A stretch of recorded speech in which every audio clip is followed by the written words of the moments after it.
Hola, buenas noches, señoras y señores. Aquí estamos un viernes noche más en La Caja Negra.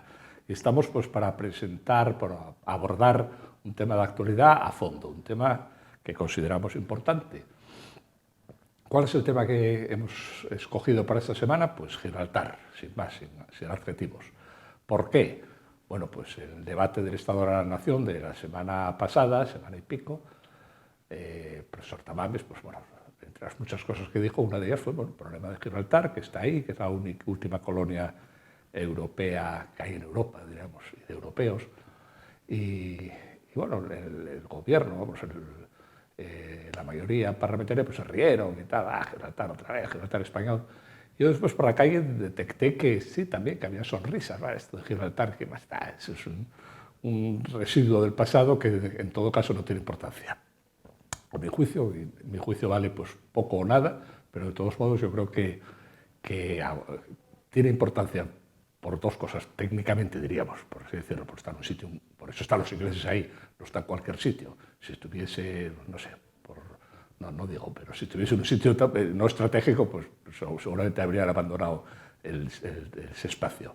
Y además por cuestión conceptual, porque la nación, el territorio es lo que es, no se puede fingir que, bueno, un trocín, ¿qué importa? Porque claro, según eso, yo creo que va todo con intención, pues bueno, que se marche en Cataluña es un trompo, es más grande Cataluña que Gibraltar, pero tampoco pasa nada, ¿no? Bueno, paso a presentar a los invitados esta noche y ellos dirán que son los que saben y para eso estamos, para que hablen ellos, no yo.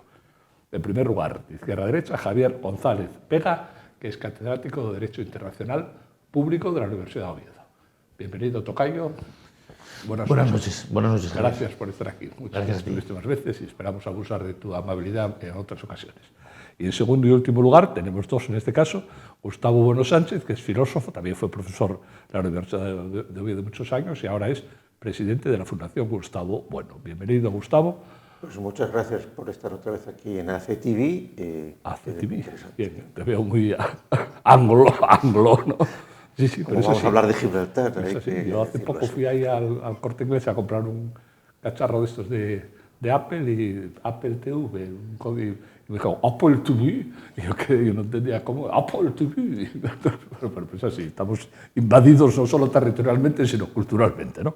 Bueno, pues nada, bromas aparte, al asunto. ¿Os parece un tema banal, menor, o os parece un tema esencial, o en unos aspectos esencial y en otros banal? A ver, opiniones. Bueno, si me permites, y no voy a hablar de mi planteamiento particular, pero yo creo que bueno, es un tema que obviamente depende del punto de vista desde que se afronte y particularmente depende del punto de vista del que lo afronte, ¿no? Para algunos puede ser, llamémoslos esencialistas, pues una cuestión fundamental, ¿no? Que en un último momento interpela incluso al propio ser de España, ¿no? Como sería pues eso, el relato en torno a la amputación en el curso de la guerra de sucesión a la corona de España, de una parte del territorio y sencillamente en el curso de unas operaciones militares que estaban orientadas fundamentalmente a, bueno, a asentar el control, en este caso austracista, ¿no? Del pretendiente austriaco sobre determinadas áreas estratégicas del territorio español, ¿no? Desde esa perspectiva, pues bueno, visto como una amputación del ser de España, pues será desde luego un gran problema para las personas que así piensan, ¿no? Para otros que obviamente, sin embargo, consideran que se trata de, bueno, una reliquia del pasado, una circunstancia, como tantas otras, una huella de la historia, que bueno, ha dejado situaciones, y yo creo, si es posible, volveremos sobre ellas en el curso de esta intervención, pues bueno, es un problema fundamentalmente de vecindad entre territorios y una cuestión, por tanto, desde esa perspectiva menor, que se puede gestionar y de hecho, bueno, en la práctica viene gestionándose mal que bien con unas soluciones que pueden resultar o no del agrado de todos, pero que, bueno, que se han articulado y que hacen que, pues bueno, se trate de una realidad pues, a sobrellevar, ¿no? Gustavo, sospecho que vas por otro lado. No, yo solo... O si hay consenso, lo dejamos, ¿eh? Lo dejamos. No, ya que hablaste del ser, pues yo me refería al estar. Entonces, al estar de España actual y lo que significa Gibraltar hoy en 2023, que no es lo mismo, por ejemplo, que antes del Brexit, y que es una situación que, como ya se ha dicho, pues ya lleva poco más de 3 siglos funcionando y operando. Entonces, desde el punto de vista del estar de España ahora y del estar de España que podemos planear para el futuro, la situación de Gibraltar es una situación que no es menor en absoluto, es importantísima y es determinante. Gibraltar, y la ONU así lo reconoce, es una colonia. Se supone que la descolonización ya quedó atrás en los años 60. España fue fiel cumplidora de esos mandatos descolonizadores y, por ejemplo, se desprendió de Guinea Ecuatorial y se desprendió del Sáhara, aunque eran provincias españolas, no eran colonias, pero el globalismo de los 60 dijo que, y la ONU dijo que eran colonia, y aquí se arrodillaron y se cedieron, poniéndolo en manos de lo que pasó después, ¿no? Podemos entrar en cuestiones. Bueno, eso se puede entrar. Pero bueno, de cualquier modo, Gibraltar viene de antes, porque además Gibraltar no es un territorio, diríamos, extrapeninsular, sino que está en la península. ¿Y por qué Gibraltar es importante para el estar de España hoy? Y tanto en el contexto de España dentro de la Unión Europea como en el contexto de España al margen de la Unión Europea, porque la Unión Europea es algo contingente también, es decir, que no es definitivo y está por ver lo que será de la Unión Europea. Porque la Unión Europea, por muy europeístas y por mucha propaganda que se quiera hacer, pues en realidad es un tinglado de papel que está más en crisis que otra cosa, como está viendo con el asunto de Ucrania, como pues, las disputas de Alemania, de Francia, etc. Quiere decir que eso es un asunto que está por ver. Quiere decir que no es que la Unión Europea en el contexto histórico es una magnitud relativamente escasa, y que el futuro, con todos los cambios que se avecinan, pues pueden ser muy grandes. Eso lo sabe bien Inglaterra, que como España ha sido un imperio realmente existente. Y por eso Inglaterra quiso mantener y mantiene pues, el Peñón de Gibraltar con soberanía propia. Y aquí no vamos a entrar en cómo se adquirió en su momento y cómo luego, y a lo largo de estos siglos, cómo se fue abusando de la buena fe, se fueron ampliando su presencia, etcétera, etcétera. En el presente, Gibraltar lo que supone es una distorsión a la propia eutaxia nacional en Andalucía, al ser una base, por ejemplo, de submarinos atómicos que no tiene por qué estar ahí, al ser un principal centro de corrupción, un centro de tráfico, de delincuencia, con la connivencia absoluta de muchos españoles y de muchos partidos políticos españoles.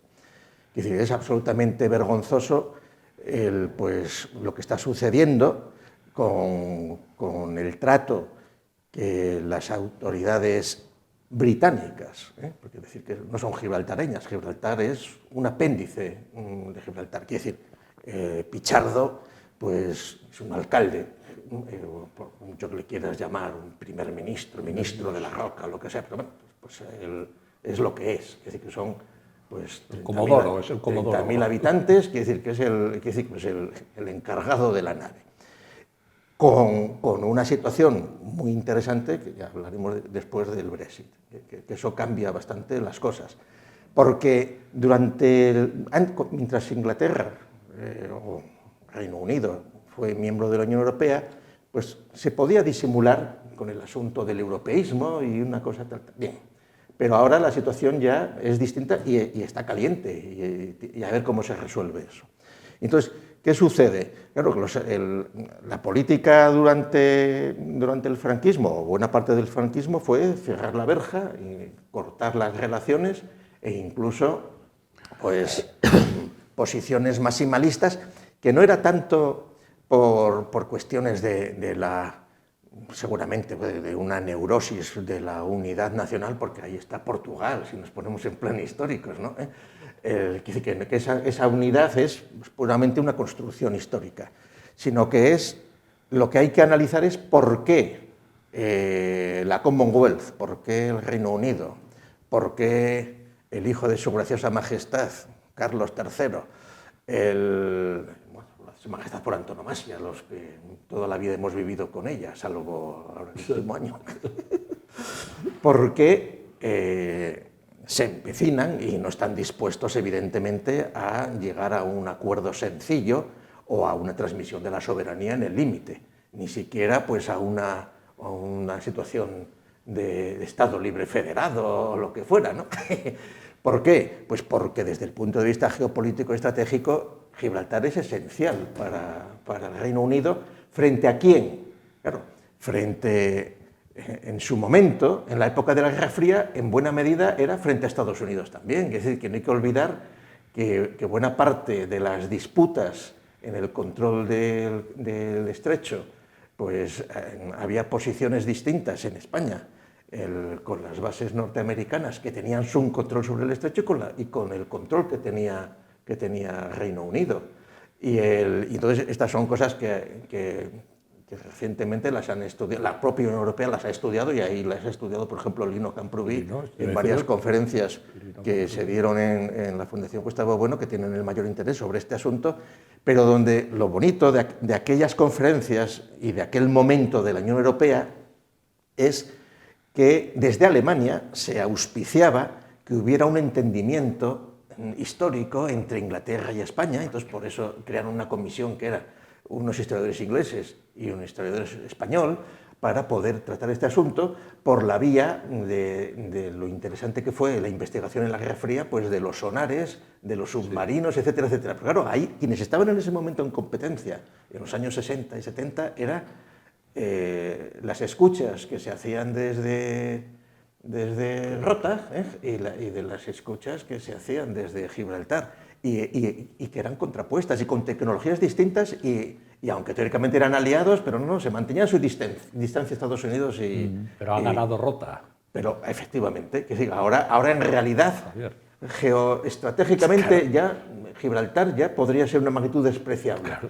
Pero, claro, la diferencia es que Gibraltar es soberanía y Rota es un convenio que hay. Aunque pueda ser... ¿Es lo mismo? Rota podría... No es lo mismo. No sé, conceptualmente no. Conceptualmente no es lo mismo. No es lo mismo. Pero bueno, al margen de estas cuestiones, es decir, que la situación anómala absolutamente es que Gibraltar se haya convertido en una especie de paraíso armamentista, pero también de paraíso económico, fiscal auspiciado por gobiernos españoles. Es decir, una cosa es abrir la verja, y se argumentó, es que beneficia pues, a un montón de miles de españoles que van a trabajar pues, a limpiar el culo a los ancianos de Gibraltar o a hacer trabajos allí y tal. Y otra cosa es facilitar que Gibraltar tenga unas conexiones de banda ancha, vamos, es decir, insospechadas, para que buena parte de los negocios del juego estén físicamente en Gibraltar, etcétera, etcétera. Es decir, eso es una verdadera aberración. Javier, yo creo que no obstante, bueno, estamos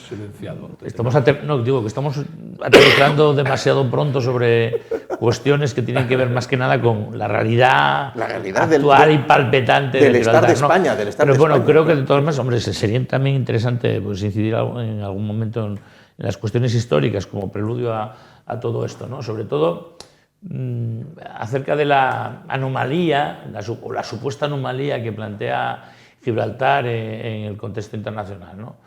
Lo cierto es que el caso de Gibraltar responde a unas circunstancias históricas en las que bueno, pues, el equilibrio de poderes, que además era digamos, el principio con arreglo al cual se dirimían en la Europa del siglo XVIII las cuestiones más relevantes, pues llevaba obviamente a que en este caso, pues, digamos,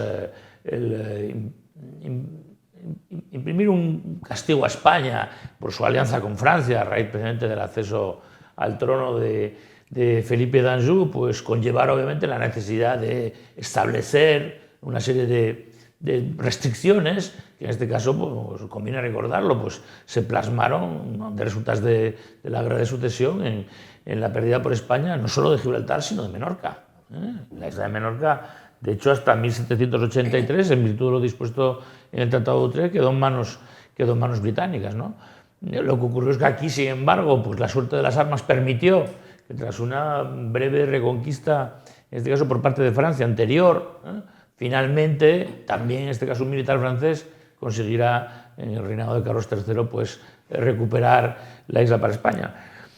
No ocurrió lo mismo en el caso de Gibraltar, pero bueno, andando el tiempo, por ejemplo, España también tuvo ocasión de crear un propio Gibraltar en el territorio peninsular, ¿no?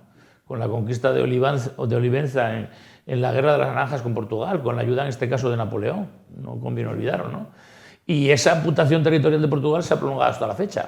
Bueno, pero Olivenza que no tiene ese valor estratégico. Olivenza, los portugueses lo llaman el Gibraltar portugués. Sí, bueno. Porque es un territorio que fue efectivamente... Unos espárragos estupendos. Claro, pero eso, fue conquistado por España con la ayuda de Napoleón, a resultas precisamente del intento de borrar las consecuencias de las guerras napoleónicas. El famoso Congreso de Viena trató, entre otras cuestiones, el tema de Olivenza y, sin embargo, en este caso, no atendió las peticiones de Portugal y mantuvo, por tanto, la soberanía española sobre el territorio derivada de la conquista.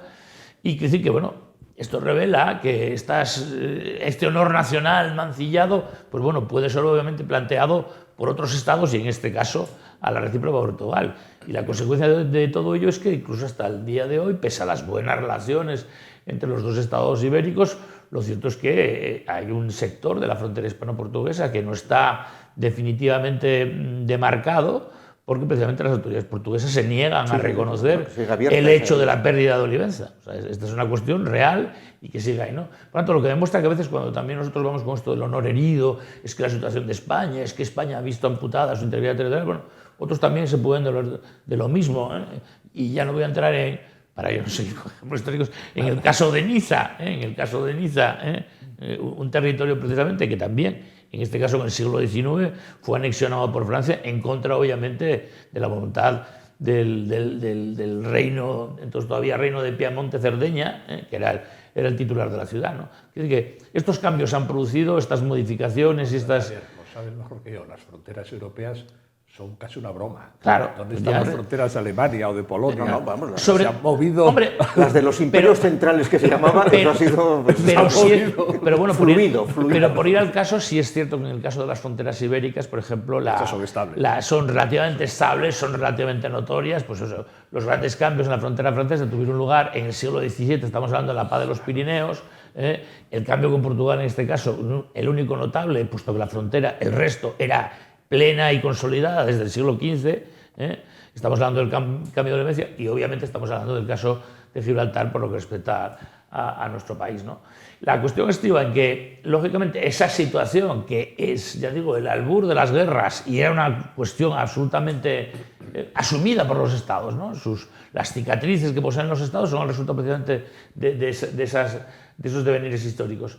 En el caso de España cobra una nueva luz, precisamente como antes señalaba Gustavo, a raíz precisamente del inicio del proceso descolonizador, ¿no?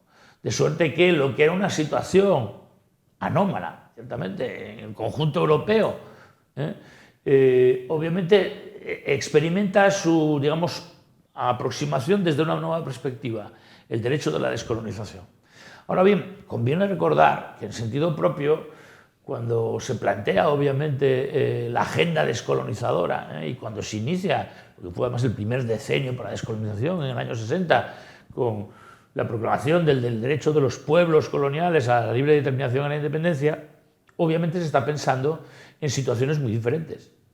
Y lo que se tiene por tanto en mente es lo que se llama el water salad, el principio, por tanto, del agua salada, la separación, por tanto, física entre los territorios y, sobre todo, digamos, la población étnicamente distinta.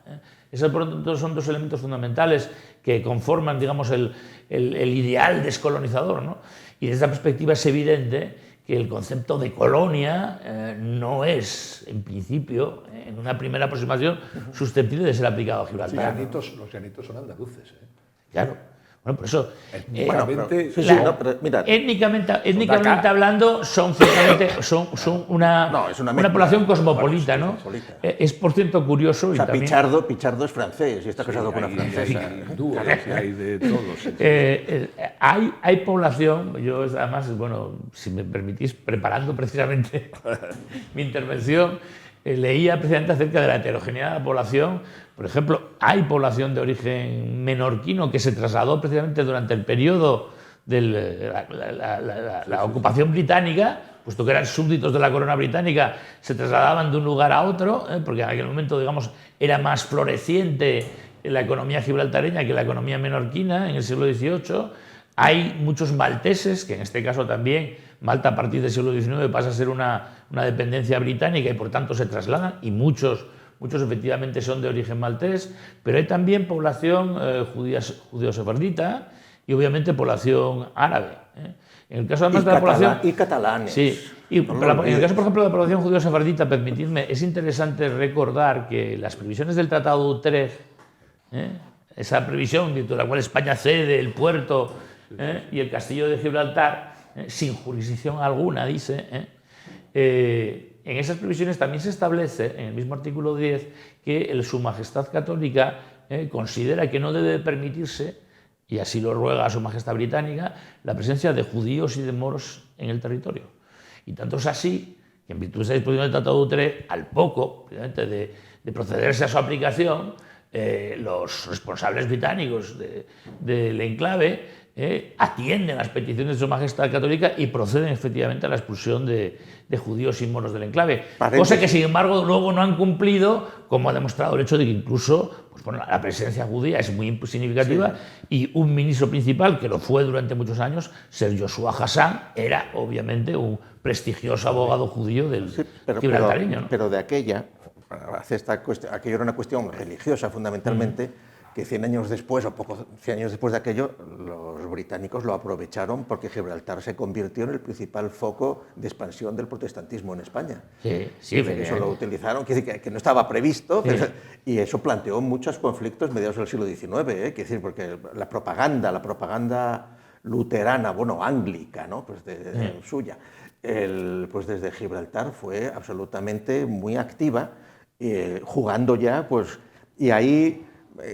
aquello era contra España, contra la religión, pues todo unido, porque sí que eso era absolutamente todo unido, ¿no? Hombre, sí, entraba obviamente en el juego también, ciertamente geopolítico, pues bueno, lo sabemos bien, Estados Unidos de América sigue supervisando el tema de la libertad religiosa, el Departamento de Estado hace todos los años un informe sobre libertad religiosa, a que responde obviamente a la idea de, a través fundamentalmente de las sectas y las corrientes, digamos, evangélicas de origen estadounidense, pues también trasladar un poco su mensaje, ¿no? Que es también una vía de control. Pero si me permitís, en relación con lo que decía, el tema de la descolonización... ¿Por qué no los había expulsado antes la corona española, antes de ser Gibraltar? No, es curioso, ¿no? España los había expulsado. Lo que ocurre es que a raíz precisamente de la expulsión de la población española, porque España obviamente cuando cede el castillo y tal, lo cede sin población. Entonces, lo que no quiere España es que obviamente el decreto de expulsión que está en vigor, tanto de los moriscos como de los judíos, obviamente se vea vulnerado por el hecho precisamente de la recolonización del territorio. Esa es la explicación. De los judíos que no aceptasen disimular su práctica religiosa. Bueno, pero que en la práctica... No, sí, evidentemente sí. Los sefarditas que ya estaban en Menorca o lo que fuera. Pero bueno, de hecho está documentado. La inmensa mayoría de los judíos que acuden prestos, obviamente, a Gibraltar, cuando es tomado por los británicos, son judíos. Sí, eran judíos de Tánger, pero por ejemplo también había judíos portugueses e incluso había judíos españoles que en el momento presente que se trasladan, obviamente, hasta entonces eran cristianos, eran conversos y deciden obviamente judaizar en cuanto llegan a Gibraltar. Por lo tanto, eso ocurrió y está documentado históricamente. Por eso digo que salieron del armario. Efectivamente, pero claro, porque entonces ya tenían ocasión y sabían. De hecho, muchos de ellos ya estaban establecidos en Inglaterra. Son 3 siglos, ¿eh? Sí, pero ha sido una historia muy común. No, pero vamos a ver, eso lo cuenta en Cecil Roth en el siglo XIX, andando por montes de Portugal y de Salamanca y tal, encontró poblaciones aisladas que judaizaban en secreto todavía desde 1492 y que se habían olvidado que eran judíos, pero que tenían una serie de rituales, etcétera, etcétera, y él, observándolos, vio reliquias y había sido gente que no se había ido, se habían ido a los montes, se habían quedado ahí en comunidades muy cerradas, pues como hubo en Asturias algunas comunidades pues, protestantes muy cerradas por ahí. También se habla de comunidades, digamos, judías en el norte de León, obviamente en territorios bastante alejados aislados, de las, digamos, comunicaciones principales. No, yo quería en todo caso recuperar el tema precisamente de la descolonización porque, insisto, la cuestión, o por decirlo, el gordo de la descolonización le cae a España por unas circunstancias, por otra parte, inesperadas. La cuestión obviamente no fue planteada por España ante el Comité de Descolonización. No, ya lo sé, bueno, fue obligado. Precisamente fue obligado, pero fue obligado a instancias de dos países que estaban muy preocupados por Gibraltar, como eran Bulgaria y Camboya. Claramente. Bulgaria y Camboya fueron precisamente los estados que sometieron al Comité de los 24, entonces formado por 24 miembros, el Comité de Descolonización de la Asamblea General de Naciones Unidas, la cuestión de Gibraltar. ¿Quién era el titiritero? Hombre, evidentemente la Unión Soviética. La Bulgaria sí, Camboya también. Sí. Y Camboya también. Recuerdo que era un país en algún momento supuestamente no alineado, pero que en la práctica jugaba en la órbita soviética. Resultado de todo ello, naturalmente la cuestión se incluye, pero ¿con qué objetivo se incluye? Pero, pues, obviamente para propiciar en el seno del bloque occidental una división, una fisura, una fractura. Por lo tanto, es el esquema de la Guerra Fría, que en este caso permite que la cuestión entre en la agenda, y a partir de ese momento es cuando España se ve ciertamente descolocada. ¿Por qué? Porque obviamente para la perspectiva, digamos, del franquismo está bien, lógicamente, que el tema figure en la agenda internacional y que además ahora se le rotule bajo la rúbrica de la descolonización. España, sin embargo, lo cierto es que se sentía más cómoda en una vía que había sido totalmente inefectiva, pero que era la simple relación bilateral y, por tanto, un intento de negociar. Pero de Castilla a la verja, para arriba. Efectivamente, la cuestión, ¿no? A partir de ese momento, ¿qué ocurre? Claro, esto obliga a España a tener que cambiar de estrategia. ¿Por qué? Porque efectivamente, como tú antes decías, España se había embarcado en una estrategia de provincialización de sus territorios coloniales, que yo ahí difiero, eran ciertamente colonias, el principio del agua salada, la separación, la diversidad étnica, etc. Y por lo tanto, España en este caso tiene que decidir qué hace. Si obviamente prosigue numantinamente, como hacía Portugal, con su idea de no digamos, a la emancipación colonial, o saltar, en este caso, el tren en marcha y decidir unirse al proceso de descolonización. Vamos a matizar. Al hilo de la Constitución de Gibraltar. Vamos a matizar lo de las colonias. Ahí Castilla, el ministro de Asuntos Exteriores de la época, es decisivo porque decide, obviamente, optar por esa estrategia que además se va a ver especialmente facilitada por otra circunstancia. En ese mismo momento también, y en este caso son los estados iberoamericanos, se plantea la inclusión de otro tema en la agenda de la descolonización, y es el tema de Malvinas. Y por tanto aquí obviamente se abre también otra baza que también ayuda sobremanera a las posiciones españolas, puesto que ahora nos encontramos con que además los estados iberoamericanos pueden apoyar por una afinidad que obviamente España también va a trabajar, la afinidad entre la desposesión argentina de las Islas Malvinas por Gran Bretaña en el siglo XIX y la desposesión española de Gibraltar. Bueno, vamos a hacer una pausa, vamos a hacer una pausa de hidratación como el fútbol, y volvemos dentro de un momento. Empieza Gustavo. Hasta ahora.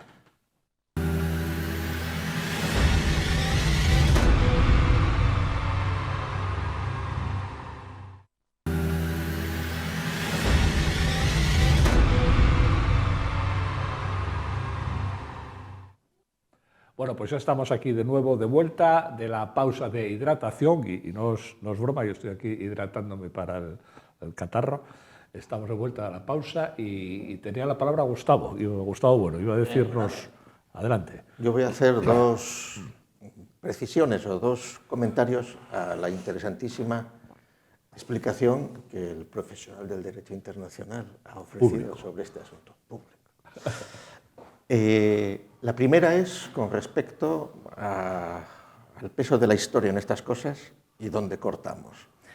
Y entonces yo, al analizar las relaciones de la corona de Castilla y de la corona británica, pues no hay por qué empezarlas en el 18. Es decir, la voluntad por parte de los británicos de meter mano en España, Castilla, pues viene de la Edad Media, y de hecho no hay que olvidar, no es el asunto, que si se inventó la institución del Principado de Asturias fue precisamente para frenar la voluntad del príncipe de Gales y los intereses por vía matrimoniales, pues de controlar en Castilla, etc. Es decir, que ahí las relaciones entre imperios, porque eran relaciones imperiales, tanto las que protoimperiales.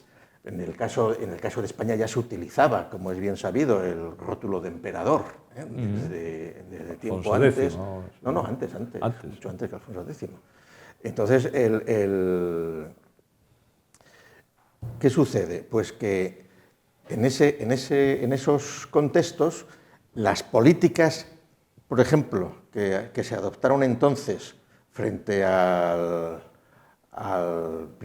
delfín francés, el príncipe de Gales, al delfín francés, pues fue decir, pues vamos a hacer una institución similar que señale el heredero de la corona y que rompa las disputas que había, pues siempre de continuidad. Sí, bueno, en ese caso, bueno, quiero decir, en ese caso además, pues además nos interesa, dado que se trata ni más ni menos de hablar de la creación del Principado de Asturias, estamos hablando obviamente del pleito dinástico que surge a raíz de la victoria de Enrique de Trastámara, que es obviamente el que derrota a Pedro el Cruel, siendo así que la hija de Pedro el Cruel estaba casada con el príncipe de Gales. Entonces claro, el problema era que la hija de Pedro el Cruel reivindicaba obviamente la herencia a la corona de Castilla frente al usurpador Enrique de Trastámara, y entonces la forma obviamente de frenar esa pretensión, que pues, hubiese llevado a un príncipe británico a heredar la corona de Castilla, es por tanto una solución transaccional y es precisamente la creación del Principado de Asturias. Y no solo eso, y obviamente el pacto matrimonial que lleva a que sea una princesa británica la que se casa. Y no solo eso, sino que también era el modo de institucionalizar la sucesión a la corona, que además se vinculaba a Sí, pero en Asturias. este caso era la forma al mismo tiempo de dotar, de dotar a la princesa británica con la que se casa, no sé si es Juan I o Enrique III, que es el primer príncipe de Asturias, una forma, por tanto, de saldar definitivamente el conflicto inglés. Y otra cosa además, no solo eso.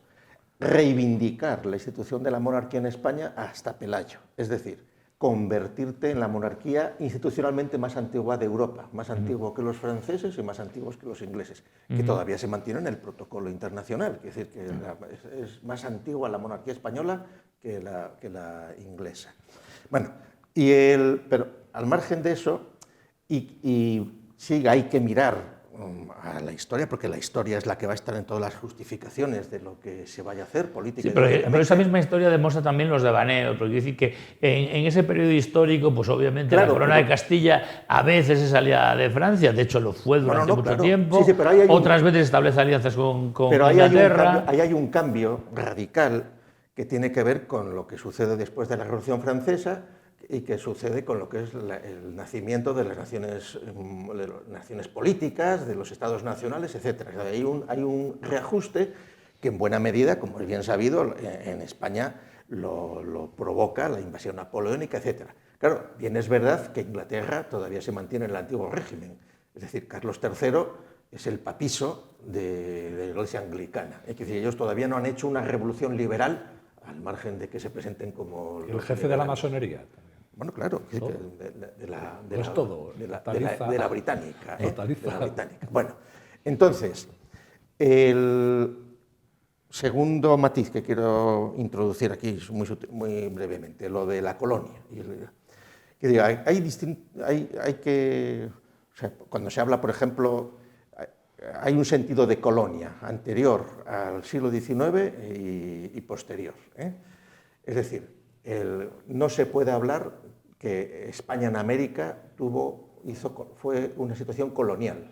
No, es decir, que España se expandió por América no en forma colonial, como historiadores reconstruyen y se repite continuamente. No. Es decir, la corona de Castilla se expandió por América, convirtiendo en españoles y cristianizando, hispanizando, todas aquellas cosas. Bien.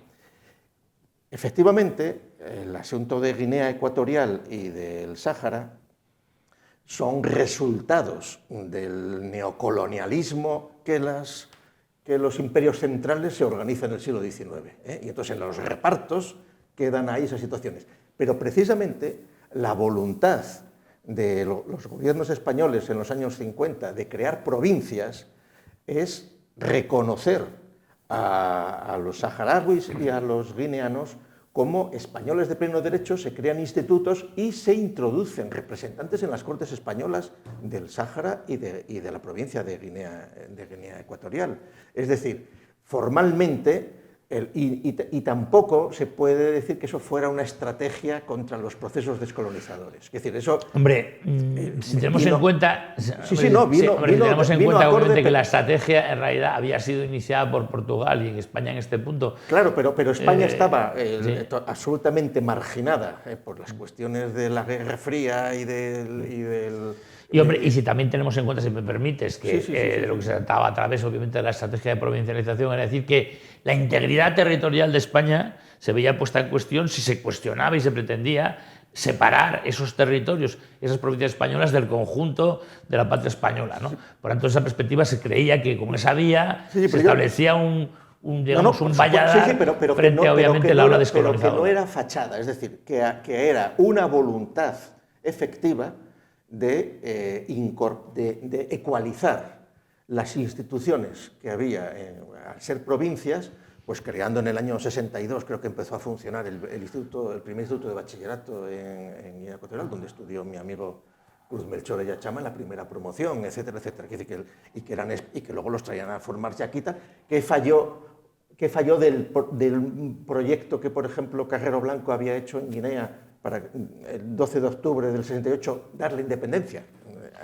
Falló Francia. Sí, pero te quiero decir, esa política, y creo que tampoco es el momento tampoco para entrar, en todo caso tenía también sus limitaciones y sus disfunciones. Y un buen ejemplo de esa supuesta, digamos, de esa supuesta plena integración de las poblaciones, de las pretendidas provincias españolas. En 10 años. No, pues por ejemplo, se traduce, por ejemplo, en el hecho de que al día de hoy sigue habiendo un problema planteado, que es los saharauis o bien son conceptuados como apátridas, o no tienen otro tratamiento posible, porque son personas a las que se ha privado, si es que alguna vez la tuvieron, que es un tema discutible, de la nacionalidad española. Por lo tanto, si eran pobladores, pero si eran pobladores supuestamente de provincias españolas, obviamente su españolidad se daría por sentada. Y sin embargo, ya digo, hay decisiones, si las sigue habiendo, en tribunales españoles controvertidas en relación con el tema. Acaba, Gustavo, interrumpimos otra cosa. Pero efectivamente. Mira, mi amigo Cruz Melchor Ayachama tenía un documento nacional de identidad español, estaba en el colegio Isabel de África estudiando cuando la independencia, y luego quedó en una situación absolutamente... no podía volver a Guinea porque se lo cepillaban. Sí, pero si me permites, la cuestión es que en ese caso, lógicamente, cuando se constituye un Estado independiente, ese Estado independiente, esto es doctrina de la mejor sentada de la Dirección General de Registro del Notariado, la población, obviamente, del nuevo Estado tiene que nutrirse, obviamente, de la población de la antigua posesión colonial. Y entonces, por lo tanto, pierden la nacionalidad española, obviamente, por el hecho de que se convierten en ciudadanos del nuevo Estado. Lógico. En el caso, sin embargo, del Sáhara, y por eso me permito llamar acerca de esta anomalía, ocurre que no ha habido un nuevo Estado que haya venido a sustituir al Estado anterior. Porque sigue abierto el asunto. Y sin embargo, los tribunales españoles no reconocen la nacionalidad española de esas personas. Natural, por tanto, lo que plantea un problema es que, por tanto, si no se les reconoce es porque no la tenían. Bueno, o porque los políticos prefieren pactar con el marroquí, etcétera, etcétera. Pero hemos de volver... Este es, digamos, el marco colonial, obviamente. Volvemos, pero... Acabo, es decir, todavía está pendiente desde el punto de vista de la ONU el referéndum de autodeterminación del Sáhara. Como también está pendiente... Y los cambios que se han hecho... Como también está pendiente la cuestión de Gibraltar. Porque, de hecho, en la misma reunión, todos los... Yo, de hecho, en algunas ocasiones he tenido el honor de asistir a las reuniones del Comité de Descolonización en Nueva York. En 4 ocasiones he estado allí y siempre en esa semana, que es cuando se aborda el tema de los territorios pendientes de descolonización, se empieza, entre otros, con el tema del Sáhara Occidental y se empieza con el tema de Gibraltar y se termina con el tema del Sáhara Occidental.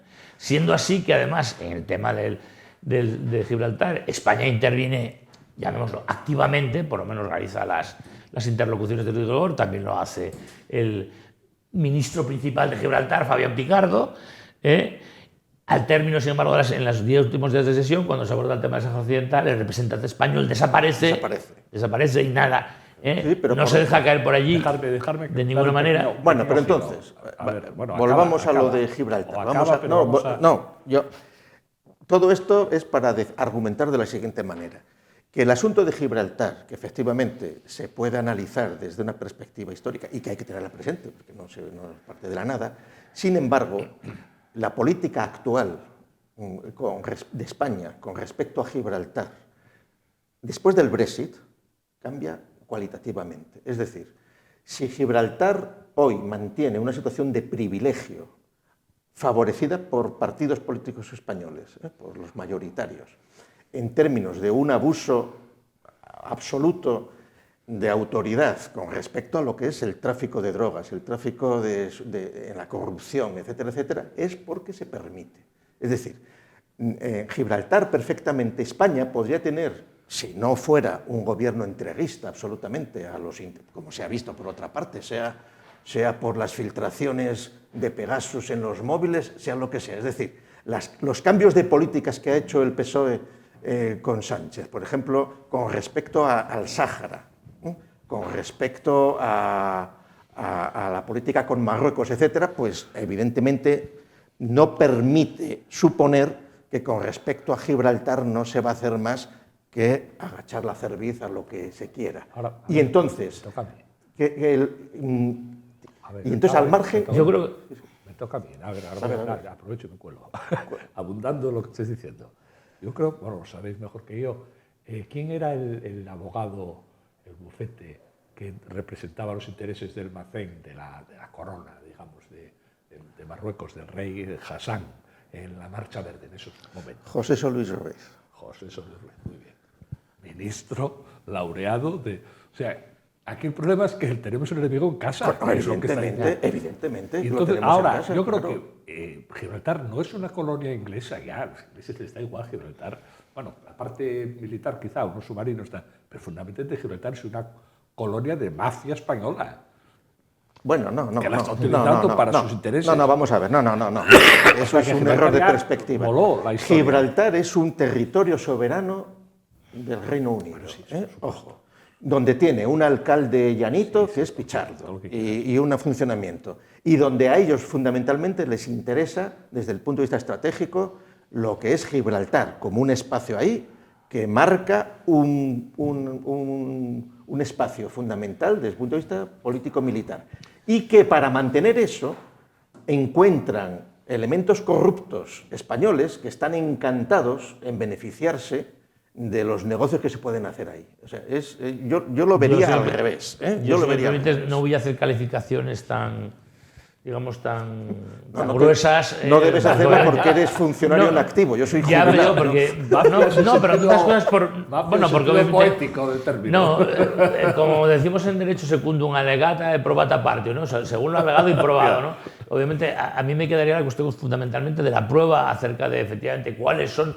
Primero porque... vamos a ver, el capital es global. ¿Quién lava dinero? Bueno, el capital es global. No, evidentemente, siempre, bueno, mira, espérate, obviamente hay una interconexión, además, entre la economía efectivamente corrupta de un lado y otro de la antigua verja. Y, lógicamente, efectivamente, existen intereses, bueno, igual que los tiene la propia población de la línea de la Concepción, en el contrabando, etc. Bueno, pero corrompidos.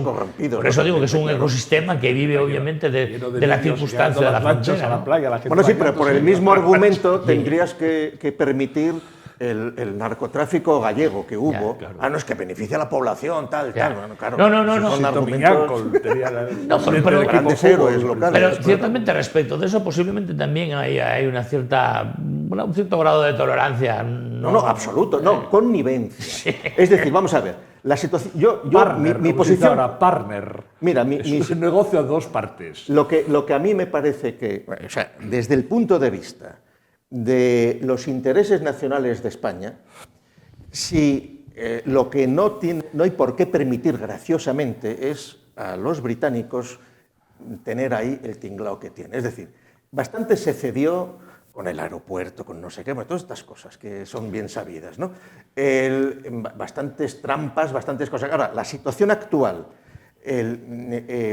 Bueno, todas esas decisiones, partes son obviamente resultado de la silla, obviamente también partes son de la diferencia, obviamente, de poder entre España y Gran Bretaña en su momento, cuando obviamente y de los intereses, adopta estas medidas, ¿no? Y de los intereses y de las Sí. confusiones, no, Sí. ojo, y de que España, no hay que olvidarlo, España ha estado entregada a Inglaterra desde la Guerra Civil. Es decir, eso es bien sabido. Bueno, incluso diríamos desde antes. Bueno, pero la cuádruple alianza en las guerras liberales, vamos a ver, hay una lista de generales. Vamos a ver, evidentemente, desde que el 25 de mayo de 1808 la Junta del Principado pues pide ayuda a Inglaterra, ahí ya empieza todo, en la época moderna, digamos, ¿no? Actual. Pero lo que sí está claro es que la neutralidad benévola de la que hablaba Moradiellos, etcétera, en el caso de Gibraltar, eso fue absolutamente determinante, hasta que llegó un momento en el cual se cerró la verja. Y esa situación es la que probablemente habría que mantener hoy para poder sanear la corrupción existente y para poner en su sitio a Gibraltar. Vamos a ver, yo creo que los beneficios, porque es que ya no es Europa, es que el asunto es este, o sea, el asunto es que lo que no tiene, y es una situación que políticamente, y es más, yo estoy seguro que eso será lo que se hará en los próximos años. Vamos a ver, en todo caso, al día de hoy, ya vamos a hacer... Al día de hoy. A correr mucho, digamos, en la cinta, en el visionado de la cinta, al día de hoy, obviamente, hay dos perspectivas, obviamente, de las que plantear la cuestión. Una, desde luego, la estricta relación bilateral España-Gran Bretaña en relación con el tema de Gibraltar, la cual obviamente pues sigue planteada la cuestión, en último término, soberanía, cosoberanía, fórmulas de cooperación entre tanto, etcétera. Un tema que lamentablemente no parece que vaya a deparar ningún resultado inmediato. Las expectativas que se abrieron en los años 80, cuando se decide precisamente abrir la verja y por tanto con la adhesión de España a las entonces comunidades europeas se abrían unas perspectivas... Eso era propaganda, eso solo se lo creyeron los que se lo querían creer. Los famosos acuerdos Lisboa-Bruselas que apuntaban en esa idea, pues se han convertido en papel mojado y obviamente transcurridos 40 años nos encontramos en la misma situación, ¿no? El tema ese, por un lado, que parece que se encuentra en zona muerta. Y después, por otra parte, el tema que sí tiene que dar lugar a resultados inmediatos, que es la cuestión del Brexit y su impacto sobre el territorio de Gibraltar, ¿no? Y respecto a esta cuestión, es evidente que, bueno, más pronto que tarde, pues mira, parecía imposible, pero el acuerdo sobre Irlanda del Norte se consiguió, más pronto que tarde la Unión Europea, ojo, la Unión Europea, porque es concretamente la que negocia, no España, habrá de llegar a un acuerdo con el Reino Unido. La cuestión es, ¿ese acuerdo va a satisfacer los intereses de España? Bueno, aquí depende de cómo se negocie. Yo te voy a dar la posición, yo ahora voy a hablar, no como tú me presentaste como presidente de la Fundación Gustavo Bueno, yo ahora voy a hablar como presidente de la Fundación en Defensa de la Nación Española, que concurro en ese puesto. En DENAES estamos precisamente trabajando este asunto de Gibraltar. Y la propuesta que hacemos a plazo en cuanto se pueda es cortar radicalmente, exigir con más crudeza las normativas con respecto al tráfico de personas, a los pasaportes, al vínculo con ese espacio que ya no es de la Unión Europea, etcétera, etcétera. Es decir, lo que no es de recibo es que buena parte de las mafias británicas, sean racialmente de donde sean, que operan desde Gibraltar, vivan fuera de Gibraltar, o sea, tengan allí la oficina, ellos viven en sus urbanizaciones. Sotogrande.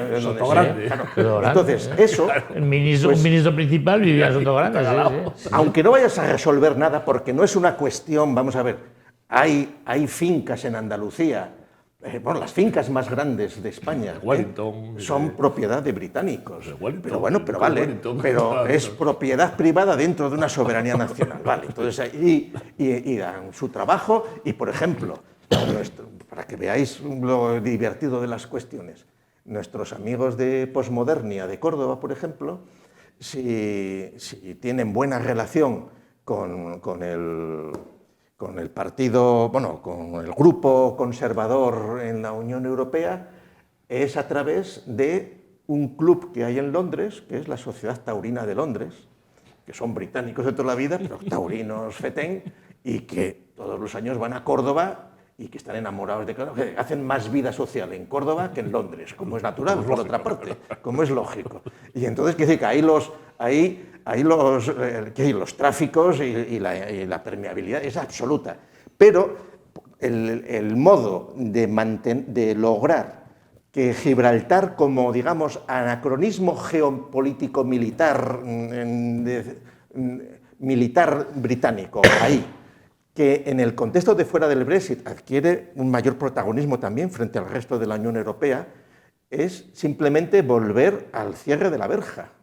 Y al cierre de la verja y a dificultar esas facilidades de poner canales así de gordos de fibra óptica para que se trafique. Yo, al contrario de lo que tú sostienes, yo creo precisamente que esta negociación, que esta ya digo, bueno, se está produciendo.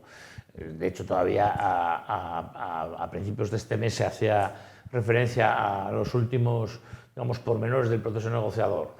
Esa negociación yo creo que, insisto, que es entre la Unión Europea y el Reino Unido a propósito de Gibraltar, sí puede ser, yo creo que sí puede ser una baza y sí puede ser una esperanza de cara a una hipotética reactivación de las negociaciones entre España y el Reino Unido a propósito de Gibraltar. Inglaterra... Efectivamente. Primero, porque hay una cuestión clave. Salvo digamos, el prurito del prestigio, aparte, la dignidad imperial. El dinero le sale caro. Está claro. Es evidente Bueno, que... Bueno, le sale más barato que alquilar una base en otro sitio. Hombre, sí, pero lógicamente... Siempre se lo puede transferir a China. Porque la colonia es en alguna medida autosuficiente y obviamente genera importantes rendimientos económicos. Bueno, tiene una renta per cápita que os multiplica por 8 la de la línea de la Concepción. Son creo que 92.000 dólares per cápita. Declarada. La declarada. Triplica la de España, España, bueno, obviamente estamos hablando de un polo de riqueza, pero evidentemente estamos hablando efectivamente de que es obviamente una carga en términos generales, sobre todo para el contribuyente británico. La salida que plantea la negociación, contra lo que tú sostienes, para en este caso posibilitar la integración de Gibraltar en el espacio económico europeo, dado que además, por otra parte, esa fue la voluntad de los llanitos cuando votaron en contra del Brexit. Obviamente pasa porque obviamente tenga hasta cierto punto que desnaturalizarse el estatus jurídico del territorio. ¿Qué se plantea entre otras cosas? Pues si obviamente Gibraltar pretende permanecer en el mercado interior, a diferencia de lo que ocurre con Gran Bretaña en su conjunto, pues como pasa con Irlanda del Norte, esa es la idea. Por lo tanto, ese espacio pasa a ser un espacio intermedio. Ya no es el Reino Unido, ya no es un territorio británico en sentido propio. ¿Por qué? Porque, por ejemplo, el control de fronteras en ese paso pasa a manos de la Unión Europea. Claro. Y en este caso, como ejecutor del control de fronteras en la península ibérica y en el sector sur de la península ibérica, pasaría a manos de España. Es verdad que en la negociación que hoy se mantiene se habla temporalmente de una implicación de Frontex, de la Agencia Europea de Fronteras, en el control de la frontera exterior de Gibraltar, pero en la idea de que en el futuro, por tanto, esa responsabilidad asume España. ¿Qué ocurre? Si nos damos cuenta, si España empieza a ejercer ciertos controles sobre Gibraltar, que hasta ahora, desde luego, no tenía en absoluto, la situación empieza a hibridarse, ¿no? Por lo tanto, ya no es un territorio estrictamente británico, sino es un territorio sobre el cual España puede ejercer ciertas competencias y, por lo tanto, vamos prefigurando un escenario que hace más posible esa cohabitación, esa integración light que prefigure una futura integración de Gibraltar en el conjunto del territorio. O sea, me parece que son escenarios gradualistas. Vamos a ver, ese gradualismo tiene una línea, un parteaguas, que es si la soberanía deja de ser británica o no. Entonces, en esos proyectos, esos son cosas que quedan así porque disimuladas con figuras muy propias pues, de juristas o de diplomáticos o de arreglos puntuales. Es decir, la realidad es si van a poder seguir manteniendo ahí la base militar o no. Que evidentemente en el momento en el que no le sea rentable a Carlos III mantener ahí unos submarinos nucleares porque encuentre otro sitio que sea más económico y que sea más rentable y que tenga menos facilidades, etcétera, etcétera. Pero la situación actual de todo el cachondeo que hay y además, aparte, ya al margen de los peligros ecológicos y de las cargas, los buques estos de carga y descarga y tal, todas estas cuestiones, ¿no? Que eso es un cachondeo total. Pues al margen de esas cosas, yo entiendo que tu posición tiene que ser esa, la del derecho internacional, la del diplomático, la del tratado, la de tal, pero mi perspectiva a otra escala es que eso, y que todo el mundo está muy de acuerdo, porque eso da mucho trabajo, mucha reunión, mucha visita, mucho técnico, mucho informe, pero los resultados seguramente ahí, puestos en ese parteaguas, son mínimos, ¿no? Estamos a 2 minutos del final. Quería haceros una pregunta a los dos, venga, hazla, porque se me ocurre ahora. No ha salido Ceuta y Melilla en una hora. ¿Por qué iba a tener Esa idea de que son partículas, como las físicas de partículas, que son partículas conjugadas, Ceuta y Melilla y Gibraltar, que si es verdad, no es verdad, siempre se dice, bueno, si recuperamos Gibraltar, perdemos Ceuta y Melilla. A ver. No, vamos a ver. Históricamente no tiene absolutamente nada que ver una cosa con la otra. De acuerdo. Aunque, ojo, con gobiernos entreguistas como el que tenemos, cualquier cosa. Eso, y evidentemente son asuntos que son difíciles de manejar, pero las pretensiones de Marruecos sobre Ceuta y Melilla, pues desde el punto de vista histórico no se resuelven, porque la españolidad de Ceuta y Melilla es mucho anterior a la existencia de este asunto. Bueno, concretamente la españolidad de Ceuta es un poco posterior a la de Melilla.